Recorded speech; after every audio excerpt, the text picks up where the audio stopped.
A young black boy, barely old enough to understand the weight of the world, is humiliated on a flight when a white woman refuses to sit next to him. Her cruel words and cold stare pierce through him, a stark reminder of the hatred that still exists.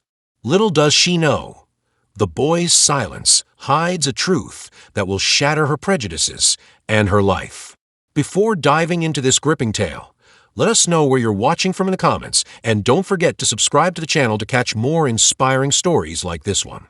The airplane hums softly, its engines a steady, rhythmic pulse in the background as the passengers settled into their seats.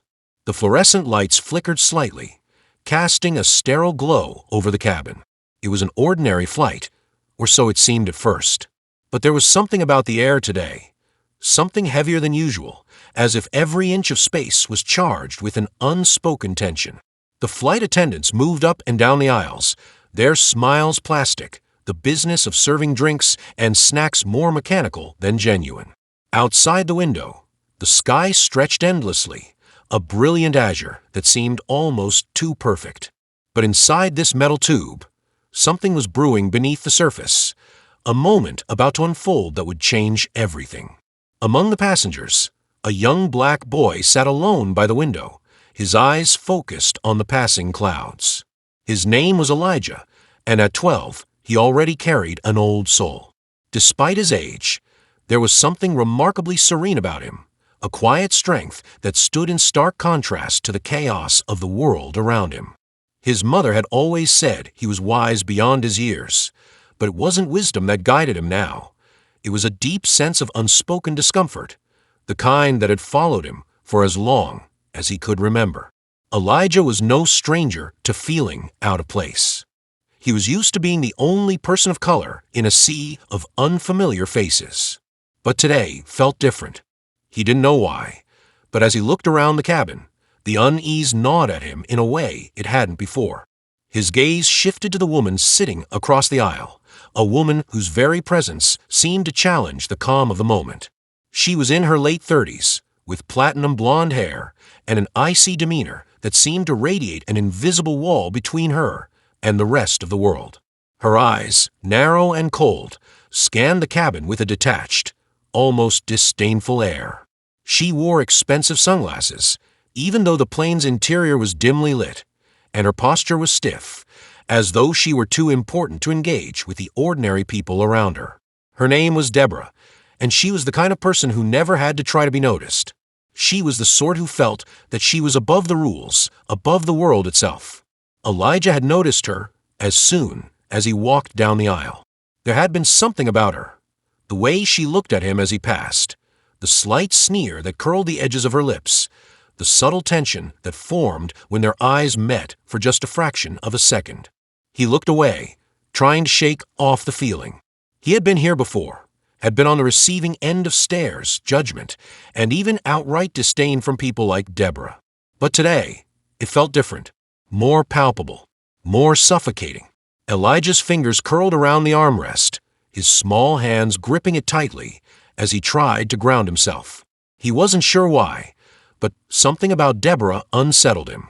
He had learned not to react when people judged him, but the way she had looked at him, the way she subtly shifted her gaze whenever he moved, there was something almost predatory about it. But he wasn't here to deal with her. He was here to visit his father, the man who had worked hard to give him a life far removed from the struggles his mother had faced. His dad, the one person who made Elijah feel seen in this world that often seemed indifferent to him. He could still hear his father's voice, warm and comforting, telling him how proud he was, how no matter what anyone said, Elijah was special. But today, the words of comfort felt distant, lost in the hum of the plane's engines. The flight attendants passed by again, but this time, they stopped near Deborah, who lifted her hand in a dismissive wave. "Excuse me," she said, her voice cutting through the air with a sharp, icy edge. "I don't want to sit near this boy. Can you find me a different seat?" Elijah's heart skipped a beat. His mind raced, his breath catching in his throat. He tried to keep his face neutral, his eyes fixed on the window, but he could feel the weight of her words hang in the air. The flight attendant, a young woman with a nervous smile, glanced at Elijah briefly before turning back to Deborah. "Ma'am, I'm afraid the flight is fully booked. We don't have any available seats right now," she said, her voice trembling slightly. Deborah's eyes narrowed, her lips pressing into a tight line. "I'm sure you can find a way," she said, her tone colder now, almost menacing.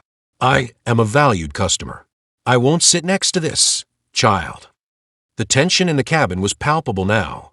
As the passengers glanced around, some shifting uncomfortably in their seats. Elijah's chest tightened. He wanted to say something, to speak up, but his throat felt like it had been closed off. He had been trained to hold his ground in moments like this, to rise above the insults, the microaggressions, the stares. But today, he felt small, powerless. The flight attendant hesitated, her eyes flicking nervously between Deborah and Elijah. Finally, she cleared her throat and spoke again. "I'll speak to the captain," she said, her voice barely above a whisper. Deborah nodded with a smug smile, and the flight attendant walked away, her footsteps sounding louder in the now silent cabin. The moments stretched on, and Elijah's mind raced. He had heard stories about people like Deborah, people who thought their money and status gave them the right to treat others however they pleased. But he had never experienced it so openly before. The woman's disdain was like a physical weight pressing down on him, and for the first time in a long while, Elijah felt the sting of something deeper than just discomfort. He felt the weight of injustice, and it burned. The minutes that followed felt like hours to Elijah. His body was frozen in place, though his mind was a whirlwind.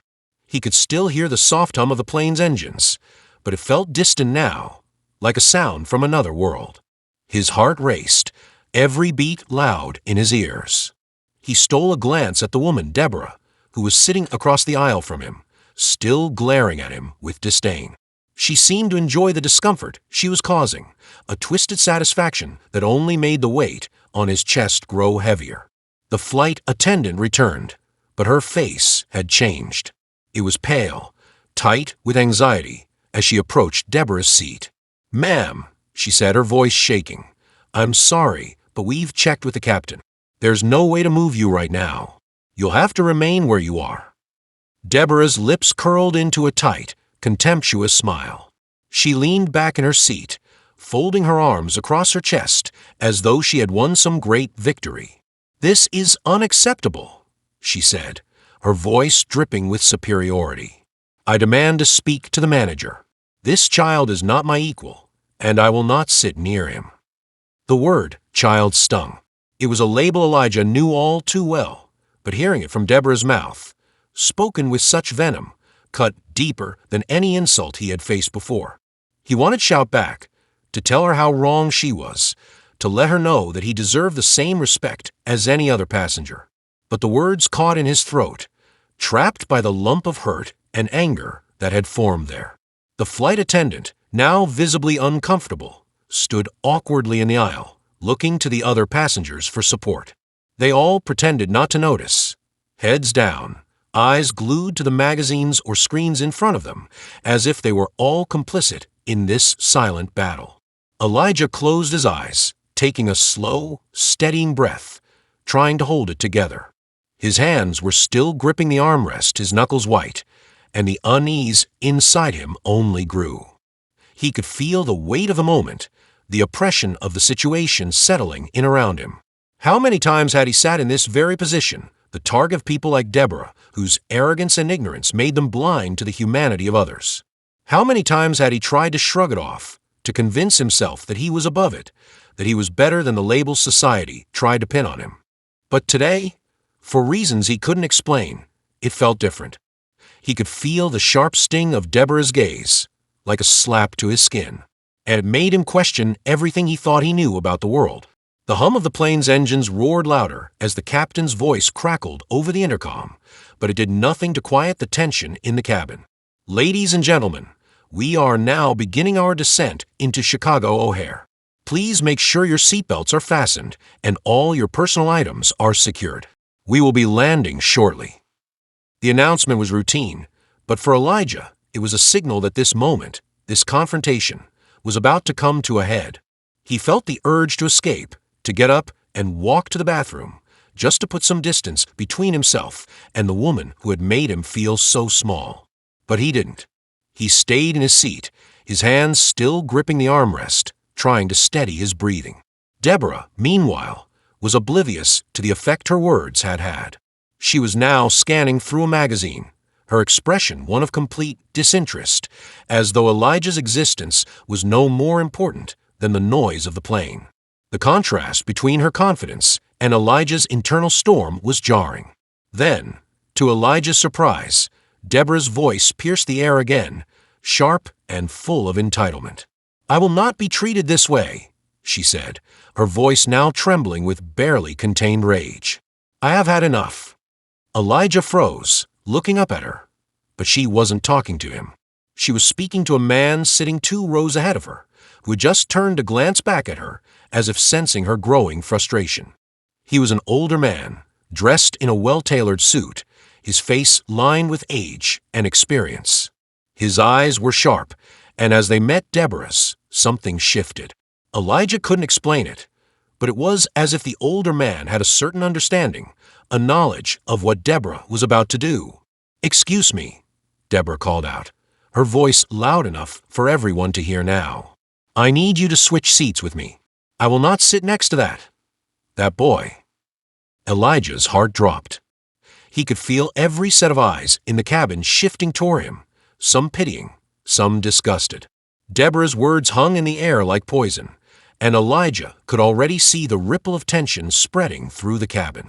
But it wasn't just her words that stung, it was the implication behind them. She wasn't just rejecting him as a person, she was rejecting his very existence. The older man, to his credit, didn't flinch. Instead, he slowly turned his head, meeting her gaze without flinching. "Ma'am, I'm afraid I'm not in the position to help you," he said, his voice calm but firm. "If you're uncomfortable, I suggest you speak to the flight crew or perhaps consider a future flight on another airline." Deborah's face turned crimson, and for a moment, Elijah thought she might explode. But she didn't.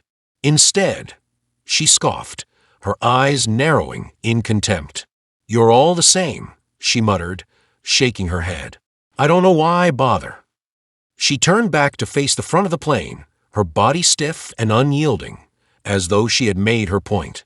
But the silence in the cabin was thick with unease, and Elijah could feel the eyes on him, each gaze a silent judgment, a reminder of the divide that existed in this world, a divide that he could never escape. The remainder of the flight passed in a blur.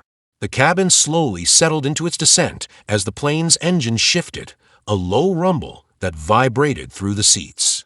But Elijah could not shake the feeling that he was being watched, that the tension Deborah had created would follow him off the plane. The emotional weight of the encounter pressed down on him, and the uncertainty of what was to come loomed like storm on the horizon. As the plane landed and the seatbelt signs clicked off, Elijah gathered his things with a quiet determination. He stood, his legs unsteady for a moment, but then he walked down the aisle with his head held high, ignoring the glances that followed him. He didn't need to prove anything to anyone. Not today. Not anymore. Elijah's steps were steady as he walked through the jet bridge toward the bustling terminal of O'Hare International Airport. He was still reeling from the encounter on the plane, but as always, he shoved the uncomfortable emotions down deep, locking them in a mental vault he had constructed over the years. It was easier to ignore the sting of prejudice when you had somewhere to be, when your focus was on the goal ahead. Chicago's weather was as unforgiving as ever, the cold air biting at his skin as he stepped out of the jet bridge and into the bustling terminal. The city was alive with its usual noise, the chatter of busy travelers, the intercom announcements, the sound of rolling suitcases. For a moment, Elijah allowed himself a brief respite from the chaos of his thoughts, his attention turning outward to the frenetic energy of the airport. But as he passed through the crowds, weaving his way through families, couples, and businessmen, Elijah couldn't shake the feeling that something was off. It wasn't just a sting from the flight. It was something deeper, a shift in the air that he couldn't quite put his finger on. His instincts, honed over years of having to navigate a world that seemed stacked against him, were on high alert. He pulled his phone from his pocket and checked the time, 9:45 a.m. His flight had landed earlier than expected, giving him an extra 30 minutes before his meeting at the law firm downtown.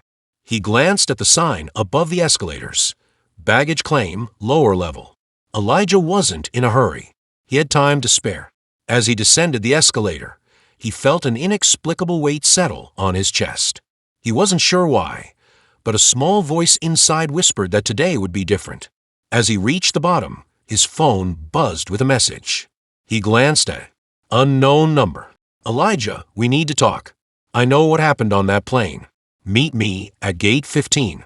Now. His pulse quickened, and his eyes darted around the terminal.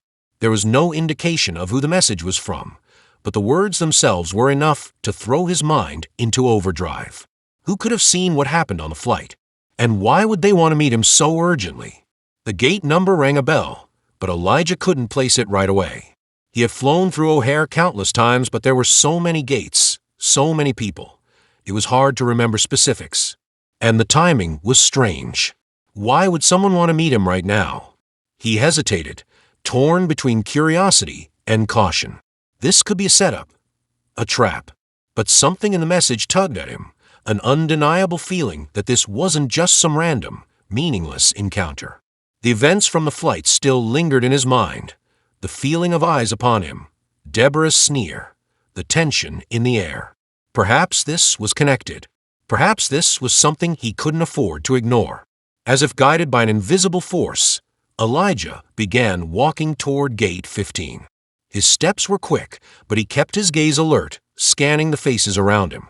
The terminal was crowded with travelers, some in business suits, others in casual clothing, families with children, elderly couples. No one seemed out of place, yet Elijah couldn't shake the nagging sensation that he was being watched. Gate 15 was located near the far end of the terminal, away from the main thoroughfare. Elijah could feel the increasing weight of anticipation in the air as he neared the gate. The flight departure signs flickered in the overhead display, showing various cities and destinations, but there was no flight currently scheduled for gate 15. It was an odd coincidence, or was it? When he reached the gate, it was deserted, save for a lone figure standing near the wall. Elijah's eyes narrowed as he studied the man. He looked ordinary enough, tall, wearing a dark overcoat and a baseball cap that obscured most of his features, but there was something about him that immediately set Elijah on edge. The man didn't move when Elijah approached. His stance was rigid, like a statue, and as Elijah drew closer, he realized the man was staring at him. His gaze was unwavering, unblinking, but his expression remained impassive. Elijah stopped just a few feet away, uncertainty creeping into his mind. "You Elijah?" the man asked, his voice low and clipped, as if he was trying to hide something. Elijah nodded slowly, feeling a strange chill creep down his spine. "Who are you?" "What's this about?" he asked, his voice tinged with suspicion. He couldn't shake the feeling that something was off. This wasn't a random meeting, and the man wasn't just some concerned stranger. The man didn't answer immediately. Instead, he glanced around the terminal, his eyes scanning for anyone who might be paying attention. When he seemed satisfied that they were alone, he finally spoke again. "I know you're angry. I know what happened on that plane." He paused, his eyes narrowing. "But there's more at play here than you realize." Elijah's breath caught in his throat. The words sent a shiver down his spine, and for a moment, he found himself frozen, uncertain of how to react. What was this man talking about? Was this some kind of sick joke? "Who sent you?" Elijah demanded, his voice sharper now. "Why would you think I'd care about what happened on the plane?" The man sighed, rubbing his forehead as if trying to calm himself. "It's not just about the flight," he said, his voice now lower, more urgent. "There are people in high places who are watching you. You don't know it yet, but you're in the middle of something much bigger. Deborah is just the beginning." Elijah's mind raced. Deborah, the woman from plane, what did she have to do with this? And who is this man, talking as though he knew everything about him? "What do you want from me?" Elijah asked, his heart hammering in his chest. The feeling of unease had escalated into full-blown anxiety now. The man finally looked Elijah directly in the eyes. "I'm not here to hurt you, but you need to understand something. Your father's company, the one you work for, it's involved in something dangerous. And people like Deborah are part of the game. They have power, and they'll use it against you, against your family, if you don't play your cards right." Elijah's breath caught, and for a second he couldn't speak. "My father's company? What are you talking about?" He was struggling to make sense of what the man was saying. His father, Miles Langston, had built the company from the ground up. He was a self-made billionaire, a symbol of success in Elijah's eyes. How could any of this be tied to him? "You think it's all clean? You think everything your father has done is above board?" the man asked, his voice now tinged with something close to disdain. "Elijah, you're sitting on a powder keg, and if you don't listen, you and your family are going to be caught in the blast." The man's words were like ice water in Elijah's veins. His mind was spinning, trying to process the information. Was this some kind of blackmail? A warning? Or was it something deeper? Something more sinister than he could fathom? Before Elijah could respond, the man took a step back, his eyes scanning the area once more. "Listen, you don't have much time," he said urgently. "You need to be careful. The people you think are allies are not. And Deborah, she's a player in all of this. You need to find out who she really is, Elijah. Trust me, it's the only way to survive." The man turned and began to walk away, his footsteps quickening as he disappeared into the crowd. Elijah stood frozen, his mind reeling, the weight of the conversation heavy on his shoulders. Was any of this real? Was he caught in some twisted game he didn't understand? As Elijah stood there, trying to make sense of the meeting, the terminal began to hum with the usual chaos of arriving flights and hurried passengers. The man had vanished, leaving nothing but a lingering sense of dread in his wake. And in that moment, Elijah realized that nothing would ever be the same. The questions that had been swirling in his mind about his father, his family, and his future were no longer abstract. They had become urgent, immediate, and with them came the unmistakable shadow of betrayal. The plane had reached cruising altitude, the rhythmic hum of the engines mingling with the soft murmur of passengers in their seats. Outside, the vast expanse of blue skies stretched endlessly, offering a moment of peace, though the interior of the cabin was anything but calm. Jasmine sat in her seat by the window, her fingers lightly tracing the condensation on the glass. Her mind wasn't on the view outside, but on the strange encounter from earlier. The woman's refusal to sit beside her son still echoed in her ears. It was not just the blatant racism, it was the knowing, the casual dismissal of their existence. But Jasmine wasn't surprised. People like her, people of color, learned early to shield themselves from such behavior. Still, something about the woman's tone, the way she ordered her son to sit elsewhere, made Jasmine's blood boil. She glanced over at her son, Marcus, sitting quietly, his eyes glued to the tablet in front of him. At 14, Marcus had already experienced his own share of microaggressions. But this was different. He'd been insulted not just as a black teenager, but as a human being. The woman's disregard for his presence was something Jasmine couldn't easily shake. She hadn't raised her son to cower to anyone, especially not people who thought they were entitled to belittle him because of the color of his skin. Marcus, unaware of the deeper thoughts swirling in his mother's mind, tapped at his tablet, the soft glow of the screen lighting his face.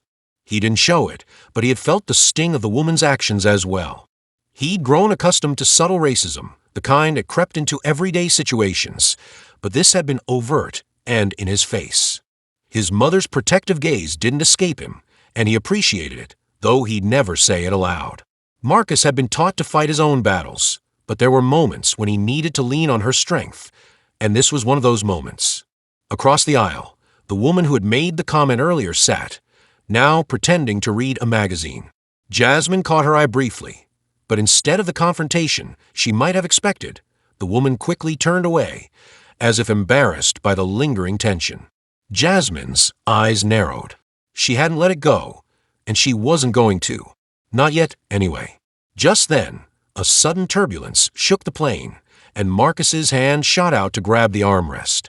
His breath quickened, his usual cool demeanor faltering for a moment. Jasmine reached out to reassure him, her fingers brushing his arm. "You all right?" she asked softly. "Yeah, I'm good," Marcus replied, his voice tight but steady. He didn't want to appear weak in front of his mother, but the fear of flying had always been a lingering shadow. Jasmine offered him a small smile, squeezing his arm. "You sure? We're almost there." Marcus nodded, but his mind was far away. He had to admit he didn't enjoy flying, but there was something else gnawing at him now, a sensation that had nothing to do with the airplane's turbulence. It was a strange feeling that he couldn't put his finger on. Something was about to happen. He could sense it in his bones. As the plane stabilized, the announcement came on for the flight attendants to begin their meal service. Marcus turned his attention back to the screen of his tablet, but his gaze kept flickering toward the woman across the aisle. She was still pretending to read, but now there was something different in her demeanor. A faint flicker of guilt, perhaps? Was she aware of her own behavior? Did she feel remorse? Jasmine's thoughts were interrupted by the flight attendant who had come to ask for drink orders. She smiled and ordered soda, as did Marcus, who only half watched the attendant as she moved down the aisle. Jasmine's gaze remained fixed on the woman across the aisle. There was something about her that Jasmine couldn't quite decipher. The plane's steady motion made the rest of the world seem distant, but the quiet simmering between the passengers remained palpable. And in the midst of the calm, an undercurrent of something far deeper began to stir. Scene 2. Beneath the surface. The meal service had finished, and most passengers had settled into a quieter lull, some reading, others napping. The woman across the aisle, still pretending to mind her business, suddenly leaned forward, her eyes locking with Jasmine's once again. This time, the look was not one of indifference, but of calculation. Jasmine raised an eyebrow, not entirely sure what to make of the shift in energy. Something about the woman's posture, her tight grip on the armrest, the subtle tension in her jaw, gave Jasmine the sense that she was wrestling with herself. Was this guilt? Was this a trap? She was tired. Tired of running the same scenarios in her head over and over. Tired of wondering why people like this woman felt so entitled. Tired of feeling like a constant target for their subtle hatred. And she was no stranger to these battles. But this was different. Jasmine's intuition, finely tuned by years of fighting systemic racism, was screaming that something deeper was at play here. The woman across from them didn't just despise Jasmine or Marcus. She hated them for reasons Jasmine couldn't yet articulate. Jasmine's thoughts were interrupted when Marcus tapped her on the arm, his voice a little quieter than usual. "Mom, I think she's staring at us again." Jasmine followed his gaze to the woman, who had indeed shifted her attention toward them, her eyes narrowed in a way that suggested something more than casual observation.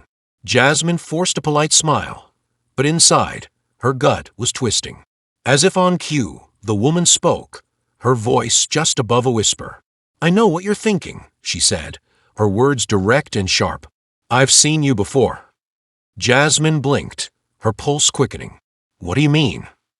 "I mean," the woman continued, her tone suddenly more conspiratorial, "I know who you are, who your son is." Jasmine's heart skipped a beat. This was no longer about a simple seat dispute. It was about something bigger. The words hung in the air between them, heavy with a sense of foreboding. Marcus looked confused, but leaned closer to his mother. "Mom." Jasmine ignored him for the moment, her focus entirely on the woman. "What are you talking about?" she asked, her voice low but steady, her body tensing as she prepared for whatever was coming next. The woman's lips curled into a thin smile. "Your son. He's the one who helped my father's company get back on track. You didn't know." Jasmine felt a chill run down her spine. Her mind raced, trying to process the woman's words. But before she could respond, a loud voice interrupted from the front of the plane. "Excuse me, ma'am," a stewardess called out. "I'm going to need you to sit back in your seat for landing." But the woman had already shifted, her smile vanishing like smoke. Jasmine had no time to process what had just been said. She only knew that everything had just changed. Marcus looked up at her, confusion still lingering in his eyes. Mom, what's going on? Jasmine opened her mouth to explain, but all she could do was shake her head. Whatever this woman knew, or thought she knew, it wasn't the end. It was only the beginning. The sterile white walls of the airport terminal felt suffocating, as if closing in on Jasmine. Her mind couldn't stop running through the events of the past few hours. The conversation with Claire, the woman who had rejected Marcus's request to sit near her, was still haunting her thoughts. Something about it felt off. A sense of hidden agendas, half-said words, and intentions cloaked in politeness. Jasmine couldn't shake the feeling that this wasn't a mere coincidence. The way Claire had hinted at something more than just a simple misunderstanding. It was as if the world had shifted just slightly, and now everything looked different. As Jasmine walked through the terminal, she kept checking her phone, desperate for some clarity. But the messages and calls from Marcus were becoming more frantic. He had been trying to reach her for the past hour, but she couldn't bring herself to answer. Every time she looked at his name flashing on the screen, something inside her hesitated, unsure if she was ready for the conversation that awaited her. What if I'm wrong? What if I'm just overthinking all of this? But even as those thoughts crossed her mind, she couldn't ignore the gnawing sense of unease that had settled deep inside her. Something was off, and Jasmine knew better than to ignore her instincts. Her phone buzzed again, and this time she didn't hesitate. She answered, her voice a little more strained than she intended. Marcus. Jasmine, where are you? Marcus's voice sounded panicked, unlike his usual calm demeanor. Why haven't you responded? Something's not right, and I need to talk to you. Jasmine's grip on her phone tightened. I'm at the airport. What's going on? What's wrong? I don't know how to say this, but something strange happened on the plane. His voice faltered for a moment before he continued. It's about Claire. Claire, the woman from the plane. Jasmine's heart skipped a beat. What's going on with her? I've been trying to get to the bottom of it. I went through some old records and files, and I found something that doesn't make sense. Jasmine's mind raced. She could feel the tension in his voice, the urgency. What did you find? Marcus took a deep breath before responding. Claire, she's not just some random passenger. She's connected to my father's business. But it's more than that, Jasmine. She's been manipulating everything from behind the scenes for months. It wasn't just a coincidence that she was on that flight. I'm starting to think she's been pulling strings this whole time. Jasmine's thoughts spiraled. What do you mean, pulling strings? Why would she do that? I don't know yet, but whatever it is, it's bigger than we thought. I don't trust her, Jasmine. And I don't know how deep this goes, but I feel like we're in way over our heads. Jasmine's breath caught in her throat. She could hear the panic in Marcus's voice, the fear that this wasn't just a simple misunderstanding. This was something far more dangerous, and they were both caught in the middle of it. I need you to be careful, Jasmine, Marcus continued, his tone now shifting to one of urgency. You have to stay away from her. Don't engage with her anymore. But it was too late. Jasmine had already realized that she'd been drawn into something much larger than she had imagined. The tension between Claire and her was no longer just about the flight. It was about something darker, something that had been brewing for months, maybe even longer. The carefully laid plans were beginning to crack, revealing a tangled web of lies, manipulation, and betrayal that would forever alter the course of their lives. Jasmine stood still, the weight of Marcus's words sinking in. Claire was no longer just an innocent stranger on the plane. She was part of a larger, more dangerous game, one in which Jasmine was a pawn. But why?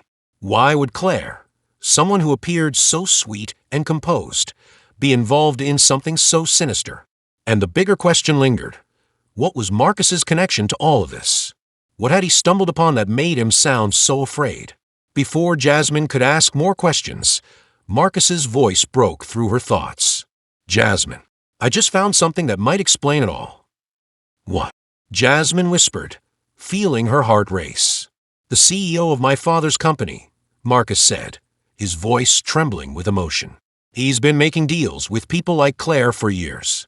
People who have no business being involved with our family. And Claire, she's not just some opportunist. She's been working with him for a long time. This goes deeper than I could have imagined. Jasmine could feel the world shifting beneath her feet. She was no longer dealing with a simple misunderstanding or a random encounter. The woman on the plane had been a part of a larger conspiracy, one that threatened everything Marcus's family had worked for. "Marcus, what are you saying?" Jasmine's voice trembled, a mix of confusion and fear rising in her chest. "I'm saying that Claire is part of a scheme. She's been using me, using our connection to get closer to my family. I don't know how much she knows, but she's playing both sides. And she's dangerous, Jasmine. Very dangerous." The realization hit Jasmine like a punch to the gut. Claire wasn't just a woman who had rejected Marcus's request for a seat. She wasn't just someone who had caused a brief disruption in their lives. She was part of a larger conspiracy, one that had been set in motion long before they ever crossed paths. Jasmine looked around the crowded airport, as if expecting Claire to appear out of nowhere, her smile twisted in some dark, malevolent way. But there was no sign of her. No sign of the woman who had somehow managed to stay one step ahead. "I need to find her," Jasmine said, her voice resolute despite the panic clawing at her insides. "No." Marcus's voice was firm.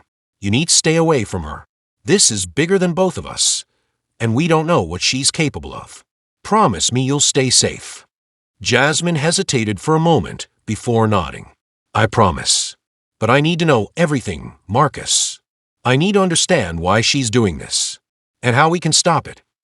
Marcus fell silent for a long moment, the weight of their situation hanging heavily in the air. Finally, he spoke. "I don't know how much more I can uncover, but I'll keep digging. We're not out of danger yet. Just stay safe." The line went dead, and Jasmine was left standing there, her mind racing. The betrayal she had just learned about wasn't just about Claire.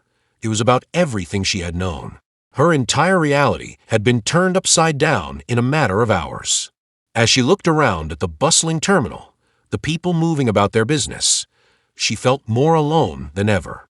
She was caught in a web of lies and manipulation, and there was no easy way out. But one thing was certain. She wasn't going to sit back and let this happen. Not without a fight.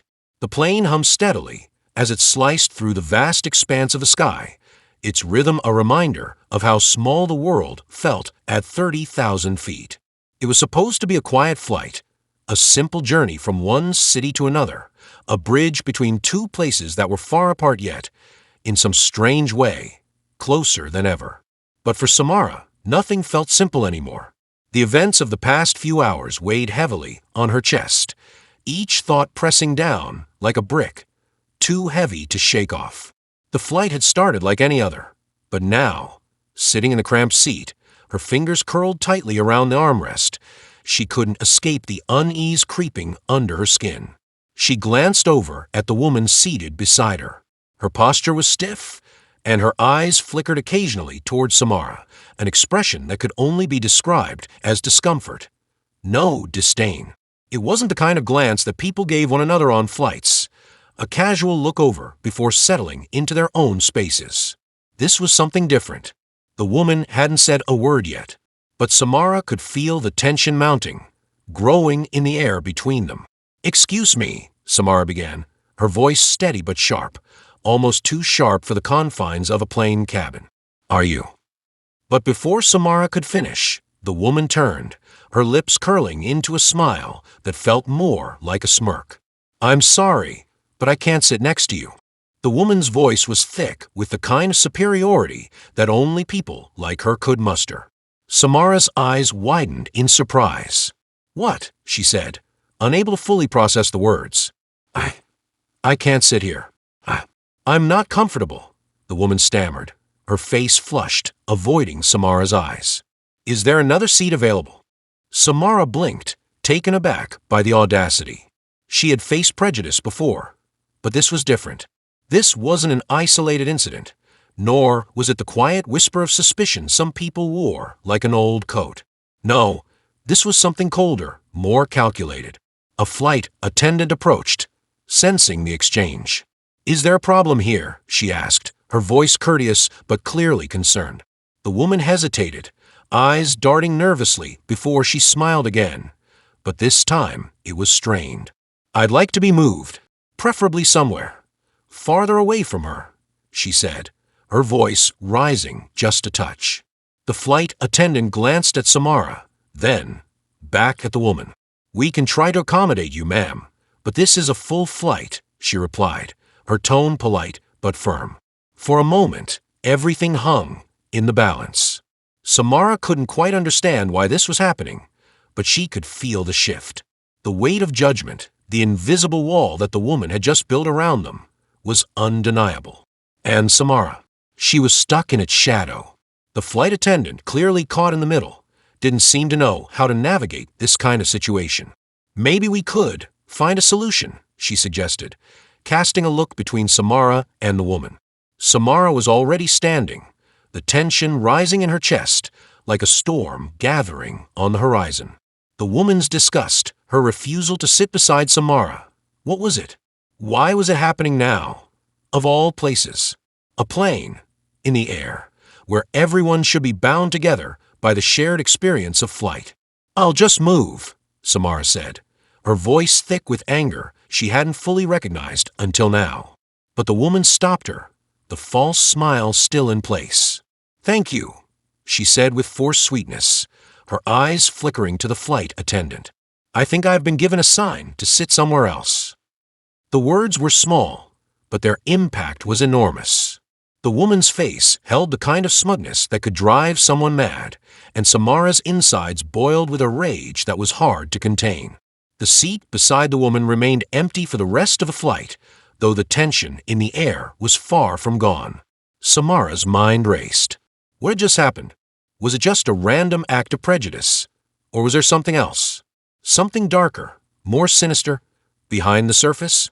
The events felt small in the moment, but were growing, like a rip in fabric that only deepened the longer you stared at it.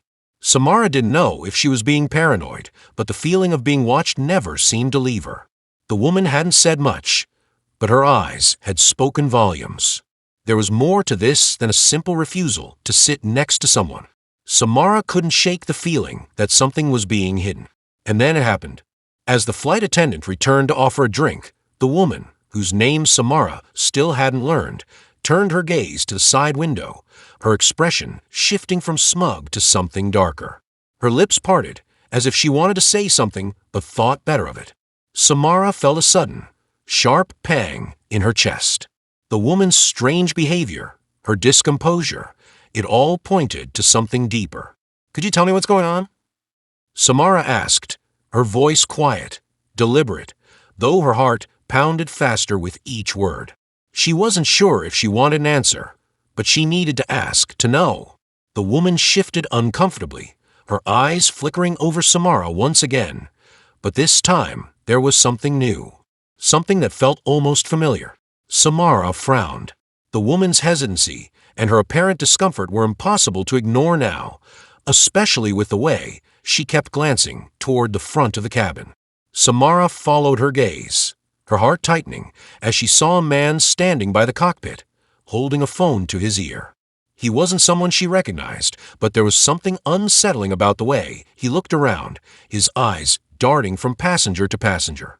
His demeanor seemed off, as if he were searching for something or someone. The woman noticed Samara looking at him and stiffened, her hand clutching the armrest, as though the sudden realization had hit her too. The tension in the air thickened, and it became impossible for Samara to ignore the growing sense that something was terribly wrong. The airplane cabin felt eerily silent as the hum of the engines roared steadily beneath. The chaos of earlier exchanges seemed like a distant memory, but the tension in the air remained palpable. Michaela sat in her seat, her hands trembling, eyes darting between the two figures at the front of the plane. They were more than just strangers now. Their fates were inextricably linked in a web of lies, secrets, and social divides. The flight attendants had gone quiet, as if aware of the storm about to break open. Across the aisle from her, the woman, Paige, was staring out the window, the same cold, defiant expression fixed on her face. Michaela's mind swirled with conflicting thoughts. She had never expected her life to unravel like this. The woman's refusal to sit next to her son on the plane, dismissing him with a sharpness born of judgment and prejudice, had felt like an isolated incident, an incident where she could silently endure. But now it was clear. This woman was just the tip of an iceberg of entitlement and arrogance. Michaela could feel the weight of the unspoken words still lingering between her and the man beside her, Miles, her husband. Miles, who had been mysteriously absent the whole time, standing by, watching as if all this was unfolding in a different world. He was calm, too calm, almost as if he knew something she didn't. She turned her gaze to him now, searching for a sign, any sign. Miles. Her voice cracked through the quiet tension. Her chest tightened as she studied his face, the once familiar lines now unreadable. "I've been thinking about something," he said, his voice low, calculated. His eyes flickered for a moment to the flight attendant, who was watching them closely before quickly looking away. "Miles, this isn't the time." Michaela's voice quivered with unease, a feeling she had never experienced with him. There was something off, something dangerously off. He leaned closer, his lips brushing her ear. "Trust me, we need to let this unfold. There's something you don't understand, Michaela. Something bigger than what you see." Her heart raced, and she could feel the cold sweat pricking the back of her neck. Her hand tightened around the armrest. This wasn't just about a plane ride anymore. The air seemed to grow thicker, heavier, suffocating her. Meanwhile, Paige stirred uncomfortably in her seat, tapping her foot against the floor. Her fingers were clutching her purse tightly, her knuckles pale from the strain. Michaela couldn't read the woman's mind, but she could feel her gaze constantly drifting towards them, towards her, as if they were in a game of chess, waiting for the next move. Suddenly, a voice rang out from the front of the plane, cutting through the silent tension. "We're experiencing a minor issue with the landing gear." The captain's voice crackled over the intercom, calm but terse. "Please remain seated and keep your seatbelts fastened. The situation is under control. We'll update you shortly." The announcement didn't help. If anything, it made everything worse. Michaela's pulse quickened, and she shot a glance at Miles, who was no longer looking at her. He was staring ahead, deep in thought, his lips parted slightly, almost as if he was expecting this moment to happen. The plane jolted slightly, and Michaela's stomach lurched. The turbulence was slight, but enough to unnerve even the most seasoned traveler. She glanced out the window and saw the dark clouds gathering ahead, the sky swirling in a way that felt almost unnatural. She could feel the weight of everything in the pit of her stomach, the decision she was about to make, the secret she had yet to uncover. But what if it was already too late? "Miles," Michaela whispered, her voice trembling. "What's happening? What do you know?" His eyes slowly turned to meet hers. The calmness in his expression was replaced by something unreadable. "What you don't know is that we've been watched this whole time. And now, we're past the point of no return." The words hit her like a slap. Michaela recoiled, her breath catching in her throat. "What do you mean? You're scaring me." "There are things you don't understand," Miles said, his tone soft but tinged with an edge of authority. "Things I should have told you long ago." Michaela's thoughts were reeling, crashing together like storm clouds. "What is going on?" she demanded. Before he could respond, the plane lurched violently to the side, the cabin lights flickering. Michaela screamed, a high-pitched, gut-wrenching cry as the seatbelt tightened around her, pulling her down. The overhead compartment above them exploded with a series of muffled bangs as the plane shuddered, throwing everyone into chaos. In the midst of the panic, Michaela's mind raced. The faces around her blurred, screaming passengers, flight attendants scrambling down the aisle, the world turning into a swirling cacophony of sound and motion. The turbulence was unlike anything she had ever felt before, and a deafening roar filled her ears.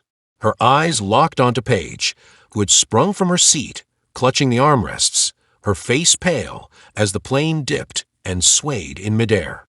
The woman's eyes were wide with fear, but there was something else in them. Panic, yes, but also a glimpse of something else. Something familiar. Then the unthinkable happened. "Ladies and gentlemen, we are preparing for an emergency landing." The captain's voice came through the intercom again, this time frantic, urgent. "Please brace for impact." Michaela's body went numb. This wasn't just turbulence anymore. The plane was going down. The crash was a blur. Michaela didn't know how long it lasted or what exactly happened after. All she could remember was the deafening roar as the plane dipped downward, the sensation of weightlessness, and then darkness. When she came to, everything was still. The world was eerily quiet. The only sound was the distant echo of the still-turning engines, now dim and fading into nothing. Michaela's breath came in short, panicked bursts as she opened her eyes. The wreckage was scattered across the tarmac like a broken jigsaw puzzle. The once pristine seats were now twisted metal and splintered wood. Smoke rose from the fractured body of the plane, and in the distance, she could see figures emerging from the wreckage. She pushed herself up with trembling hands, a deep ache settling in her chest as she looked around. In that moment, her survival instinct kicked in. But something else, something darker and more chilling whispered in the back of her mind. And then, through the haze of smoke and dust, she saw him. The aftermath of the crash felt like an eternity, a silence that settled over the wreckage, heavy and suffocating. Michaela stood in the midst of it all, her body trembling, blood still dripping from the wounds she didn't feel until the adrenaline began to wane. The world around her was still in chaos. Fire trucks, paramedics, survivors. Yet, for a moment, it all felt far away. The only thing that mattered now was the lingering tension between her and Paige, the woman whose role in everything was now laid bare. Miles had been taken away by paramedics, and Michaela was left standing, stunned. Paige had walked away from the wreckage without a scratch, her eyes never leaving Michaela's, as if this whole thing had been leading to this moment, this final confrontation. "What do you want from us?" Michaela's voice cracked. "Why did you do this?"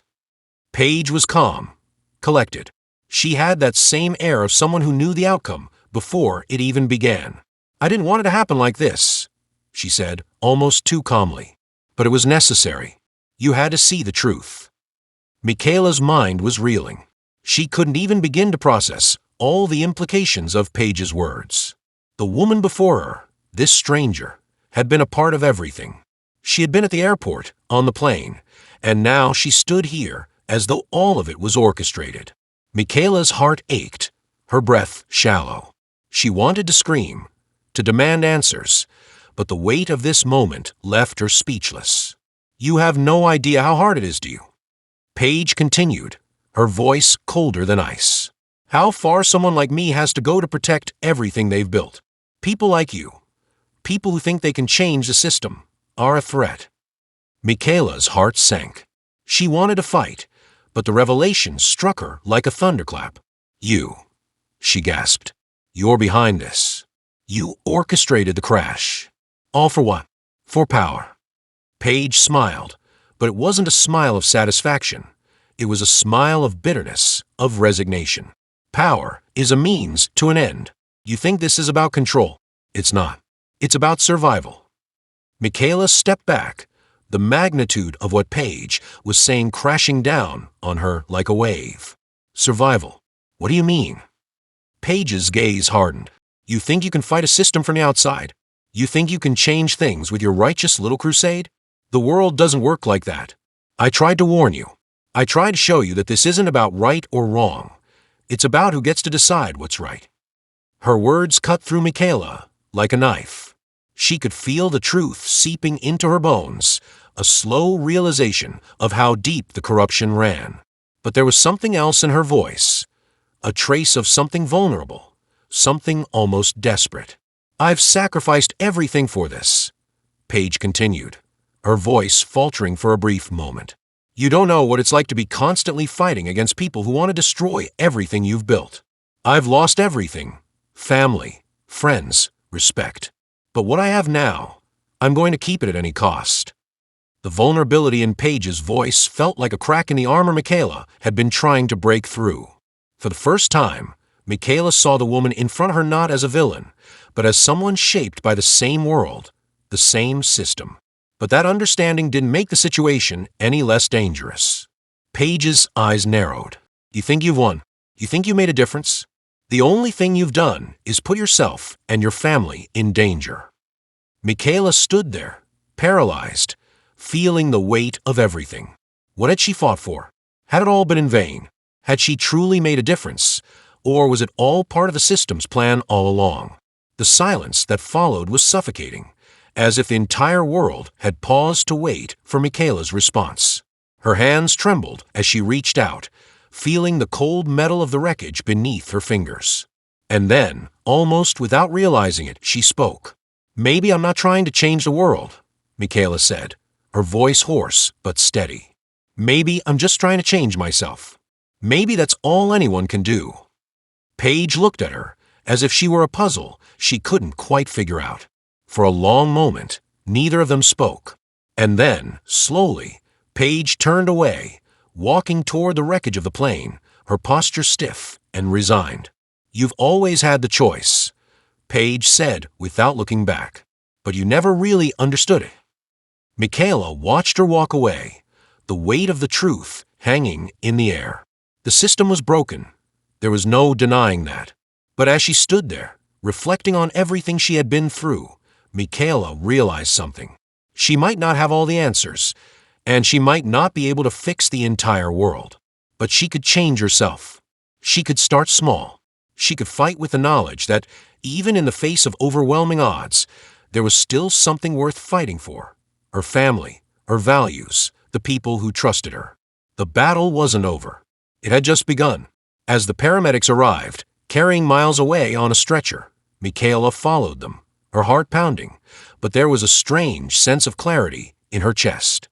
The fight for justice would continue, but now she would fight with the knowledge that sometimes the greatest power lay in knowing when to walk away from a battle and when to keep moving forward. As Michaela looked around, the sound of sirens fading in the distance, she found herself reflecting on the journey she had taken. The fear, the uncertainty, the anger, it had all led her here, to this point where she could finally see what had always been true. Power, manipulation, and control were pervasive, yes, but so was choice. The world didn't have to change in one monumental sweep. It could change one action, one person at a time. And maybe, just maybe, that was the lesson she needed to learn. The camera pulled away, leaving Michaela standing in the wreckage, her figure silhouetted against the backdrop of burning ruins, a lone warrior in a broken world. The flames reflected in her eyes, no longer with the rage she had once felt, but with the quiet resolve of someone who had found peace within themselves, even in the face of an unjust world. As she walked away from the wreckage, the camera lingered for a moment on her back, the sound of her footsteps growing faint, echoing in the distance, as if she were walking away from a past that no longer defined her. The fight, after all, was just beginning. Share your thoughts in the comments below. If you enjoyed this story, don't forget to like it, share it with your friends, and subscribe to the channel for more meaningful stories. Thank you for watching, and see you in the next video.